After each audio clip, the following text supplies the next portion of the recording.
Kolegjet e bashkuara të gjykatës së lartë rrëzojnë Sokol Sadushin dhe nuk gjunjëzohen përballë skenareve të tij. Kolegjet vendosën vetëm ndërhyrje të pjesshme dhe saktësime në vendimin e mëparshëm të praktikës së njësuar për masat e sigurisë, duke mos prishur vendimin e vitit 2011, duke lënë në fuqi dhe duke kryer disa saktësime të pjesshme. Në vendimin e marrë, kolegjet kanë përcaktuar 3 rregulla kryesore për masat e sigurisë. Po ashtu kolegjet përcaktuan se bara e justifikimit të nevojës për caktimin dhe vijimin e masës arrest me burg i takon prokurorisë.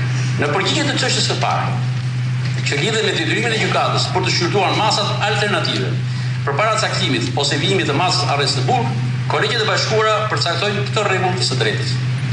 Qëndrimi i mbajtur në vendimin unifikues nr. 7 të vitit 2011 të kolegjeve të bashkuara të gjykatës së lartë, sipas të cilit kërkohet ose vendoset masa e sigurimit arrest të burg, gjykata nuk ka detyrimin të analizojë realisht masat alternative dhe mjafton të arsyetojë se masa e zgjedhur është e përshtatshme për rast konkret, nuk është në përputhje me nenit 228 dhe 230 dhe nenit 245 shkronja Ç të Kodit të Procedurës Penale. Në përgjigje të çështjes së dytë, që lidhet me mënyrën e vlerësimit të rrezikshmërisë së veprës së autorit në raport me masën arrest të burg, kolegjet e bashkuara përcaktojnë këtë rregull të së drejtës. Caktimi i masës arrest të burg ka natyrë përjashtimore dhe mund të vendoset vetëm kur masat e tjera janë të papërshtatshme në raport me kushtet dhe kriteret e parashikuar në nenit 228 dhe 229 të Kodit të Procedurës Penale. Në caktimin e masës arrest të burg, prokurori fillimisht dhe gjykatat në vijim kanë detyrimin të japin një arsyetim të individualizuar, të mbështetur në fakte dhe rrethanat të posaçme të çështjes, që lidh nevojën e kësaj mase me rrezikshmërinë e veprës dhe të autorit në rast konkret. Në përgjigje të çështjes së tretë, që lidhet me barrën e justifikimit të nevojës për caktimin ose vijimin e masës arrest të burg, kolegjet e bashkuara përcaktojnë këtë rregull të së drejtës.